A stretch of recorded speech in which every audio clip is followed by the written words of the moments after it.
Hoje nós iremos falar acerca do Sermão do Monte. Eu gostaria que você abrisse sua palavra em Mateus capítulo 5.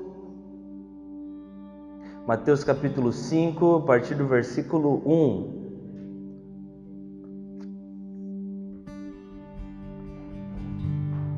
Amém. Olha só o que fala. Vendo as multidões, Jesus subiu ao monte e se assentou. Seus discípulos se aproximaram dele, e ele começou a ensiná-los, dizendo: Bem-aventurados os pobres em espírito, pois deles é o reino dos céus. Bem-aventurados que choram, pois serão consolados. Bem-aventurados humildes, pois eles receberão a terra por herança. Bem-aventurados que têm fome e sede de justiça, pois serão satisfeitos. Bem-aventurados misericordiosos, pois obterão misericórdia. Bem-aventurados os puros de coração, pois verão a Deus. Bem-aventurados os pacificadores, pois serão chamados filhos de Deus. Bem-aventurados os perseguidos por causa da justiça, pois deles é o reino dos céus. Bem-aventurados serão vocês, quando por minha causa os insultarem, perseguirem e levantarem todo tipo de calúnia contra vocês. Alegrem-se e regozijem-se, porque grande é a recompensa de vocês nos céus. Pois da mesma forma que perseguiram os profetas que viveram antes de vocês. Vocês são sal da terra, mas se o sal perder o seu sabor, como restaurá-lo? Não servirá para nada, exceto para ser jogado fora e pisado pelos homens. Vocês são a luz do mundo. Não se pode esconder uma cidade construída sobre um monte. E também ninguém acende uma candeia e coloca debaixo de uma vasilha. Pelo contrário, coloca num lugar apropriado e assim ilumina todos que estão na casa. Assim brilha a luz de vocês diante dos homens, para que vejam suas boas obras e glorifiquem ao Pai de vocês que está nos céus. Amém? Vamos orar. Papai, nós oramos para que realmente nós possamos ouvir ainda mais, Pai, o que o Senhor tem para nós. Nós sabemos que a Tua palavra é alimento e nós sabemos que nós estamos lendo esse livro incrível na presença do autor e nós sabemos que o Senhor vai falar muito conosco nessa noite, Pai. Nós te pedimos e te louvamos, ser conosco nessa mensagem, para que possamos sair daqui alimentados e crescidos em Ti. Em nome de Jesus, amém. Amém, meus irmãos. Então esse texto ele é bem conhecido como Sermão da Montanha, Sermão do Monte, como queira. E uma das coisas que chama muita atenção é que, de fato, quando Jesus prega o Sermão do Monte, é como se ele estivesse trazendo, de fato, uma nova constituição acerca desse reino. Nesse reino dos céus, esse reino vindo do céu e que nos alcançou. E é muito interessante, eu não sei como você lê todo esse contexto do que está acontecendo aqui, mas principalmente para o judeu que estava ouvindo, ele já teve essa experiência antes, de vir um homem, subir no monte e começar a falar alguns mandamentos. Provavelmente, quando muitos dos judeus que estavam ouvindo, eles lembraram da figura de Moisés. Eles falaram, cara, já teve um cara que fez isso antes. Teve um cara que subiu no monte, trouxe aqui todos os mandamentos e falou tudo da parte de Deus. E de fato nós entendemos que Jesus é o Deus encarnado, E como nós já pregamos algumas vezes, de fato, essas figuras elas eram uma sombra para o que de fato se cumpriria, que era Jesus Cristo, Filho de Deus entre nós. Amém? Então quando Jesus ele vem para realmente trazer essa constituição por inteiro. Alinhar um novo nível, alinhar um novo sarrafo de constituição para que de fato nós precisássemos viver. E nós iremos falar um pouquinho sobre isso. E uma das coisas que me chamou muito a atenção é que de fato a Bíblia conta no começo do capítulo 5, que no versículo 1, vendo as multidões, ele subiu ao monte e se assentou, e toda a multidão começou a vir ouvir a sua mensagem, mas os discípulos se aproximaram dele. Isso me chama muita atenção e eu quero que chame a sua atenção também nisso. Porque de fato, ouvindo a palavra de Deus, existem dois perfis de pessoas e sempre vai existir. Vai existir a multidão e vai existir os discípulos. Sempre vai existir uma galera em massa que vai querer ouvir a mensagem, que vai estar ali olhando. Mas também vai ter uma galera muito atenta à mensagem, mas com outro propósito. A multidão vem até Jesus querendo ver qual vai ser o show da vez. Qual que vai ser realmente o próximo milagre, muitos deles esperando qual que ia ser a próxima ressurreição, qual que ia ser a multiplicação no momento. Mas tinham pessoas, que eram os discípulos de Jesus, que se aproximaram no intuito de, nossa, a gente quer parecer com ele. O que a gente precisa fazer para parecer com você? E a pergunta é, quem é você no meio dessa galera? Será que você olha para a palavra de Deus e você olha para Jesus e diz: Jesus, eu quero buscar a semelhança do Filho, eu quero buscar a imagem e quero viver isso? Ou você é daquele que chega diante de Jesus e diz: eu preciso de um milagre, o que você vai fazer para mim hoje? E como nós sempre reafirmamos, com certeza Jesus é aquele que faz milagres, Jesus é aquele que transforma, Jesus é aquele que dá. Mas o princípio fundamental de Jesus não é esse, não é dar coisas. O princípio de Jesus é relacionamento, te fazer ser semelhante ao Filho de Deus. Esse é o propósito. Tudo que nós recebemos é bônus, porque de fato tudo que nós já temos já é graça dele. Hoje nós já temos o que é suficiente, mesmo que talvez aos seus olhos humanos você tenha pouco, mas você já tem muito mais do que cada um de nós merecíamos, não é verdade? Então nós entendemos que nós já temos muito, então nós precisamos, e se você quiser receber esse conselho nessa noite, chegue a Jesus como os discípulos chegaram, chegar perto, atento, para dizer assim, o que eu posso pegar desse Jesus, para que eu possa aplicar e fazer igual. Esse é o propósito do discípulo, esse é o interesse do discípulo, essa é a vontade do discípulo de Deus. E que em nome de Jesus nós sejamos essas pessoas que olhem para Jesus dizendo: eu quero te imitar, Senhor Jesus. Amém? Amém. Como nós falamos, esse texto ele é muito conhecido pelas chamadas bem-aventuranças, né? E que em outras traduções e também na essência da palavra, do termo, ele vai querer dizer felizes. Então sempre quando a Bíblia fala bem-aventurados, tais pessoas, está dizendo também felizes são aqueles que tal coisa, como nós lemos aqui. E é muito legal que o Sermão do Monte, eu também chamo ele como o Sermão da Identidade, porque de fato Jesus não está falando coisas para os discípulos dele simplesmente fazerem, mas ele já está dizendo a identidade que ele queria entregar para essas pessoas, porque Jesus em nenhum momento vai querer pregar para que a gente comportamento, porque a vida com Deus não é uma vida de adestramento, né? A igreja não tem a função de adestrar ninguém, não é tipo igual cachorrinho, rodou, vou te dar um biscoito, né? Fez uma giradinha diferente, vou te dar um biscoito. Isso é adestrar alguém. Mas obviamente o propósito de Jesus não é adestrar os filhos dele. O propósito dele é despertar o que nós já temos em nós, é despertar quem nós já somos a partir da nossa nova criação. Um exemplo bem bobo, se nós vermos, pode ser a história do Mowgli ou do Tarzan. Já assistiu esse desenho? Bem legal, né? Nós entendemos que o Tarzan lá, por causa de tudo que aconteceu na família dele, ele ficou lá vivendo com os macacos, com os gorilas, né? E o que aconteceu? Ele foi criado como um macaco. De fato, ele andava até uma forma diferente, comia muita fruta, banana e andava no cipó, né? E até que um dia ele recebeu um choque de realidade, né? Chegou a Jane, né? Chegou o pessoal, ele entendeu: olha, essa galera se parece comigo.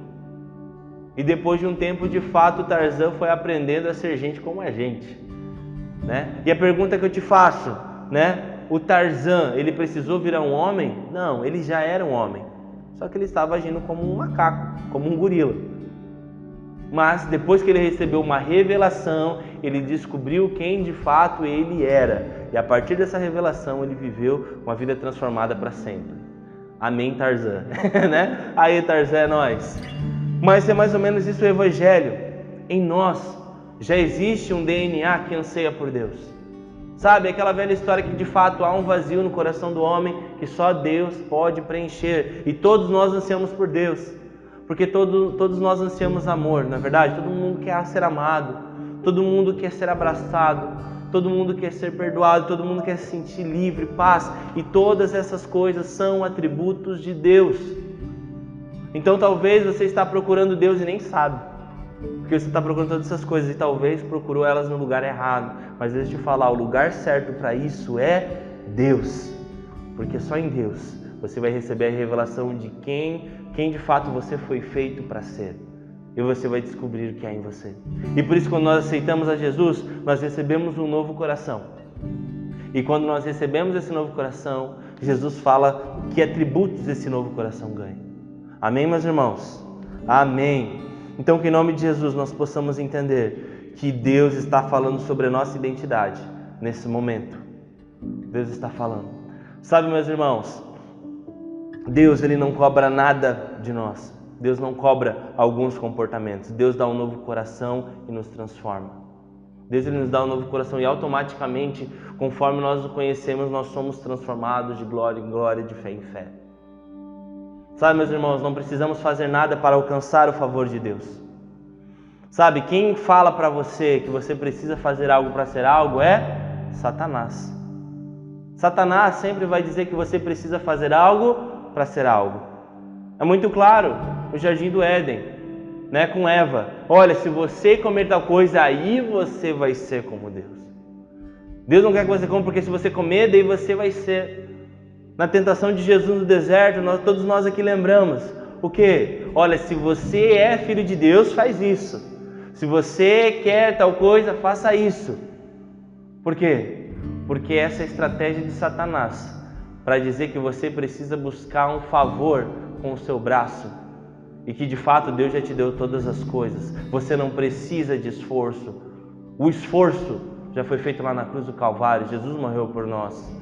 Nós não precisamos mais buscar o favor de Deus. Então não permita que Satanás fale para você que você precisa fazer algumas coisas para ser aceito por Deus. Você precisa fazer algumas coisas para receber o perdão de Deus.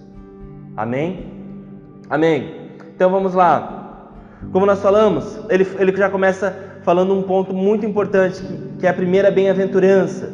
Que é o quê? Bem-aventurados os pobres de espírito.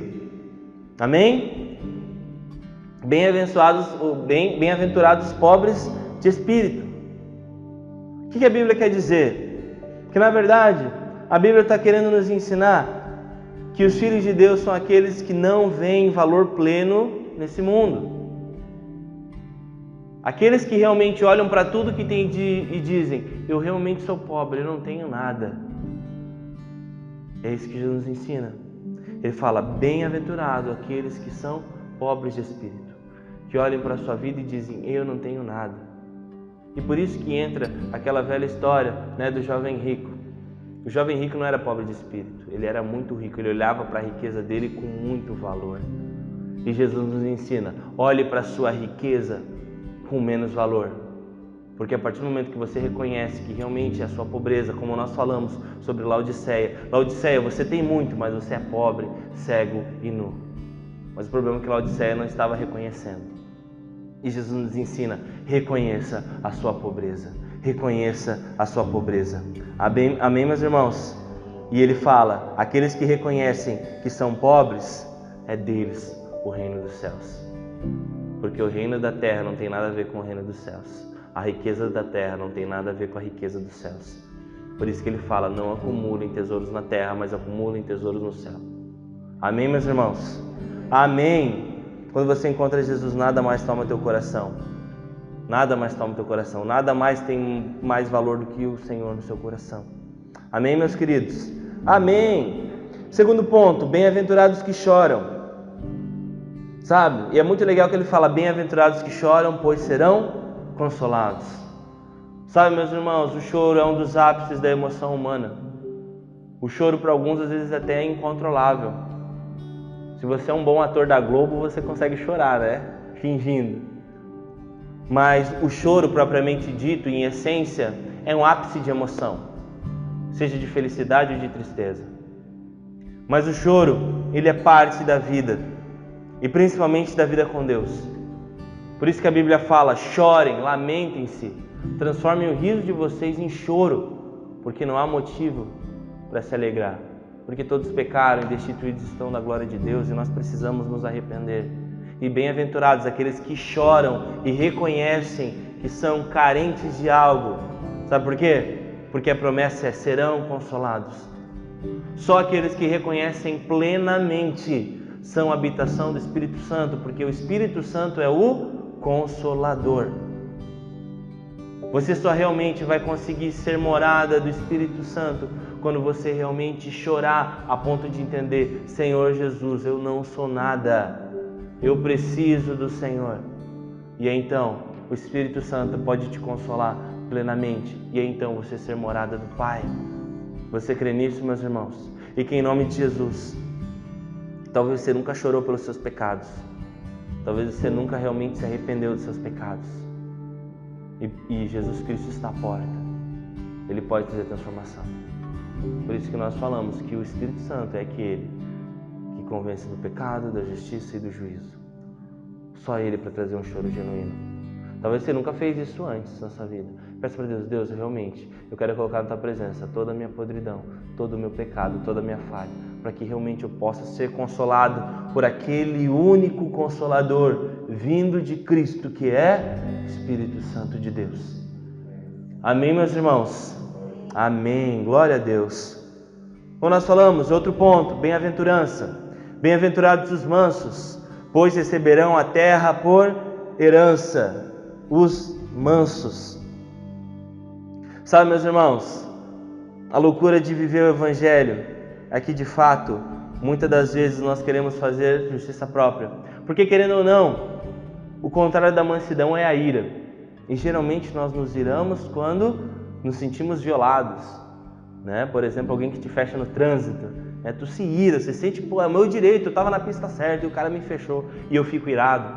Ou em alguma briga conjugal, ou alguma briga com algum familiar. Porque você se sente no direito de fazer justiça e então você se ira. E por isso que Jesus fala: bem-aventurados os mansos, pois eles receberão a terra por herança. Sabe por quê? Porque os filhos de Deus são aqueles que não confiam na própria justiça e confiam na do Pai. E nós precisamos entender esse princípio tão importante. Sabe? Os filhos de Deus, eles são mansos, porque abriram mão dos seus direitos e agora focam nos seus deveres. Esses são os filhos de Deus. Nós não focamos mais nos nossos, entre aspas, direitos, nós focamos nos nossos deveres. Em nome de Jesus. Por isso que a Bíblia fala que os mansos herdarão a terra, os mansos herdarão essa terra plenamente. Amém, meus irmãos? Outra bem-aventurança: bem-aventurados que têm fome e sede de justiça.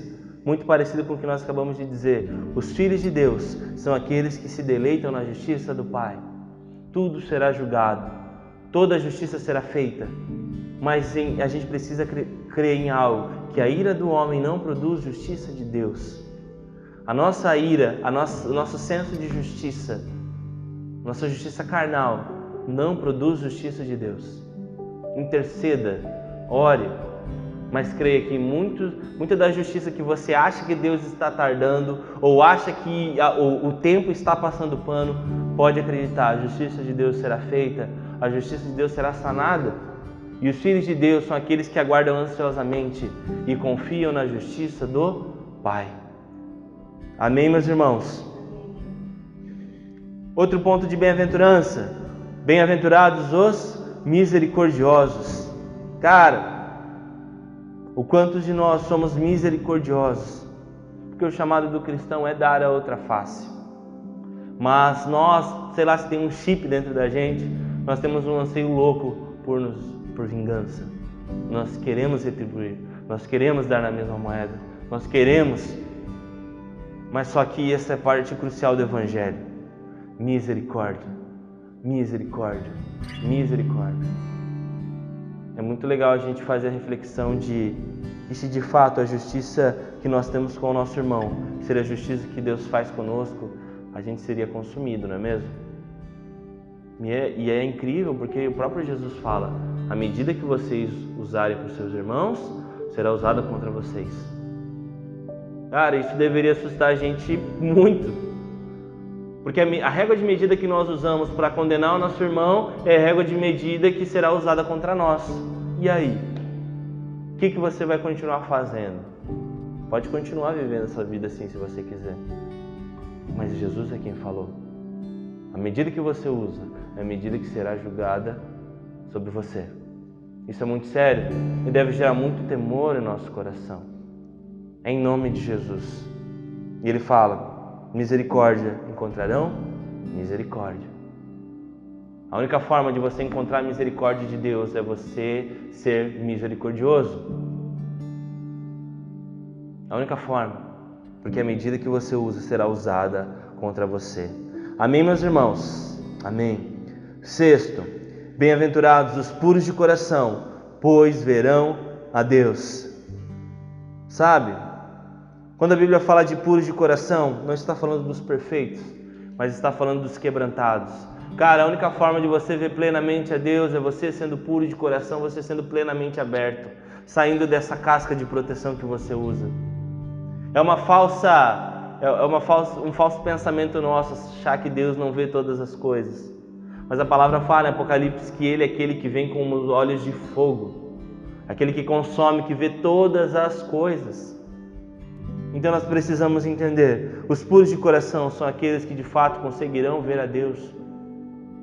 Sabe, meu irmão, você quer conhecer Deus face a face, quer conhecer Ele plenamente, o único caminho é ter um coração quebrantado. Um coração quebrantado. E nós precisamos entender quanto de quebrantamento falta para a nossa geração, principalmente. Nós não nos quebrantamos na presença de Deus. Nós não nos quebrantamos, nós não somos plenamente abertos. Ah, mas Deus sabe todas as coisas. Não somos abertos e não buscamos um relacionamento aberto e profundo com o Senhor. Sabe, por isso que nós pedimos, Senhor, dai-me um coração novo, dai-me um coração novo. Nós precisamos entender que Deus vê, mas de fato, se você quer ter um relacionamento genuíno com esse Deus, você precisa se mostrar plenamente para Ele. Em nome de Jesus. Amém? Outra bem-aventurança, nós estamos passando uma por uma. Bem-aventurados os pacificadores. E esse é um dos pontos muito importantes.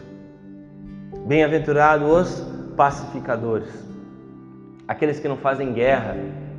E não estou dizendo a guerra contra o pecado, mas a guerra social.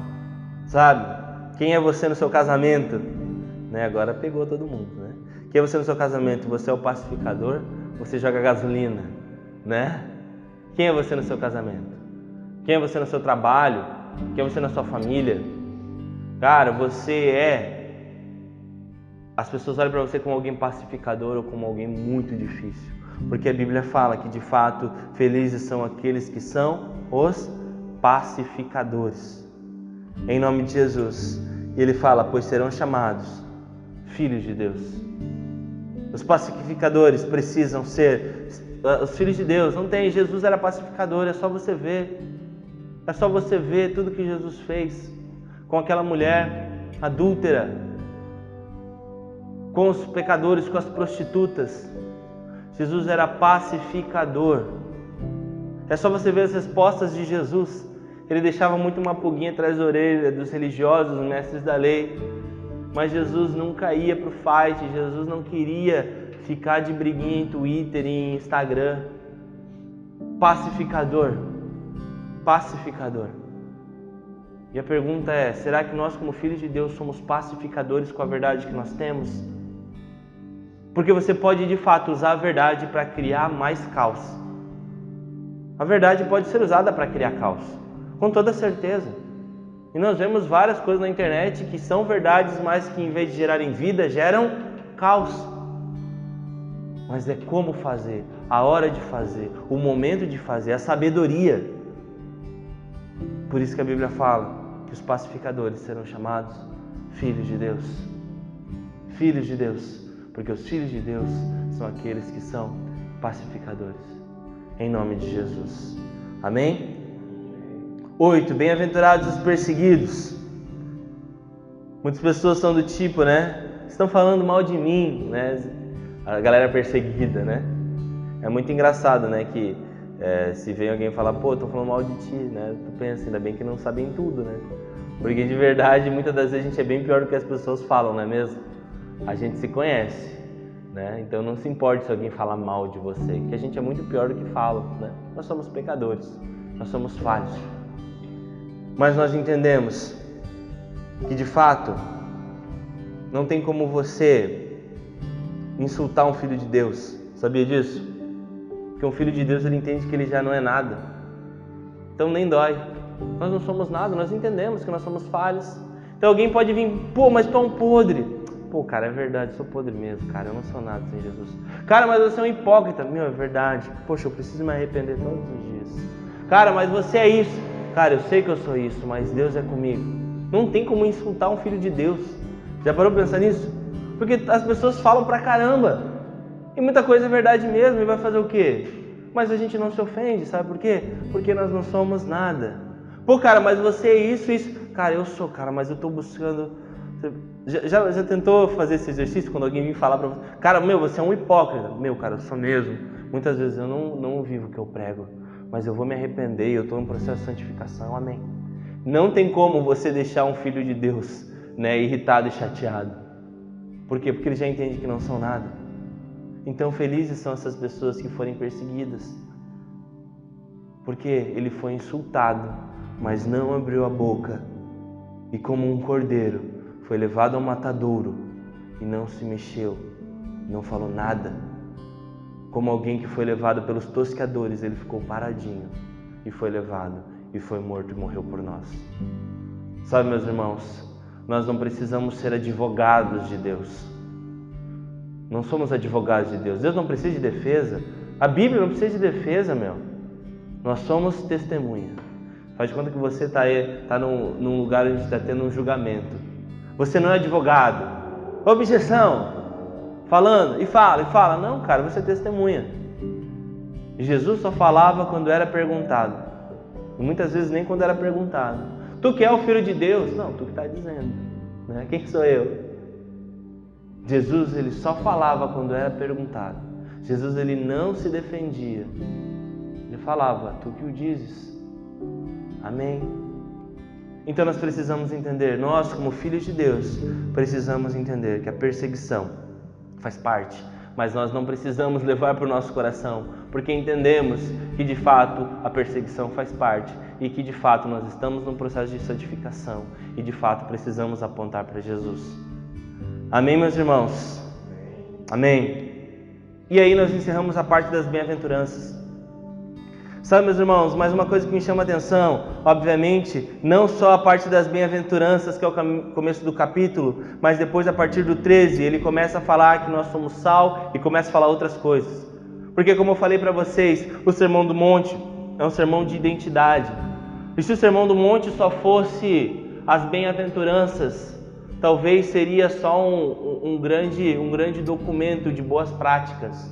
Mas o Sermão do Monte não é só isso. Ele está falando sobre caráter. E por isso que na sequência, no capítulo 13, ele fala, vocês são sal da terra. Vocês são a luz do mundo. Sabe, meus irmãos, nós precisamos entender que muito mais do que fazer coisas é ser. E essa é a grande loucura do Evangelho e o grande desafio do cristão. Não é só o fato de você fazer, porque é importante fazer, mas é ser. Ser. E é muito legal porque quando nós falamos de sermos sal da terra, a gente precisa parar para pensar, por exemplo, você que gosta de fazer um churrasco. É muito legal, você vai lá e compra aquela picanha, Você vai lá e compra aquela alcatra. Que carne mais é boa? Essas aí, Tá bom já, por exemplo. Você pega ela, você põe bastante sal grosso, Depois coloca lá na brasa, e começa a fazer, e você vai lá, tá recebendo umas visitas na sua volta, corta um pedaço, dá pro pessoal, o pessoal diz, cara, essa carne tá boa, Não é isso que a visita faz? Você já viu alguma visita chegar e falar, meu, que sal gostoso? Nunca vi, E eu acho que ninguém elogiaria o sal. Por quê? Porque o sal faz a diferença, mas ele não quer mostrar ele mesmo. O sal desaparece para que eleve o outro. E isso é ser cristão. Ser cristão, o que é? É você sumir para que ele apareça. Para que as pessoas digam, cara, esse Deus é maravilhoso. Esse Deus é incrível. Pode ir uma honrinha para você, dizer que você é um cara bacana, mas as pessoas vão dizer, esse Deus é poderoso, esse Deus é incrível, mudou a minha vida. Você foi usado, mas o sal não tem o seu mérito. O sal faz acontecer, mas aponta para o Senhor. E que nós possamos ser essas pessoas que apontam para o Senhor. Amém, meus irmãos? Amém. A luz, de igual forma, ela não tem um mérito nela mesma. Você, mulher, faz essa maquiagem, fica toda bonita, E daí pega um ring light ali que a gente usa para tirar uma foto, fica toda bonita. Todo mundo fica bonito com esses ring light, Fica bonitona na foto. O que o pessoal comenta? Meu, que luz bonita, amiga. Não, fala que você tá linda, maravilhosa. Por quê? Porque o mérito não é na luz. O mérito é para onde a luz está apontando. E nós precisamos entender que o mérito não é da luz. A luz é um meio, mas o mérito é para quem está ali na foto. E no nosso caso, nós somos a luz, mas apontamos para o Senhor Jesus. O mérito é dele, a glória é dele. Amém, meus irmãos? Que realmente nós possamos viver esse Evangelho. Que nós possamos viver esse Evangelho atraente para os pecadores. Sabe, meus irmãos, uma coisa que me choca é que de fato Jesus sempre estava com os piores na mesa e os religiosos estavam fora. E muitas das vezes a igreja se transformou uma igreja cheia de religiosos e os pecadores lá fora não querem saber de igreja. Algo não está certo e uma chave precisa ser girada em nosso coração. Sabe como essa chave vai ser girada? Quando realmente nós da igreja sermos luz e sermos sal, apontando para aquele que é, abençoando, gerando transformação, mas apontando para aquele que é santo e poderoso. Porque todas as vezes que nós apontamos para ele, ele é glorificado e automaticamente nós somos abençoados. Amém, meus irmãos? Vamos orar? Papai, nós oramos, Pai, e te louvamos.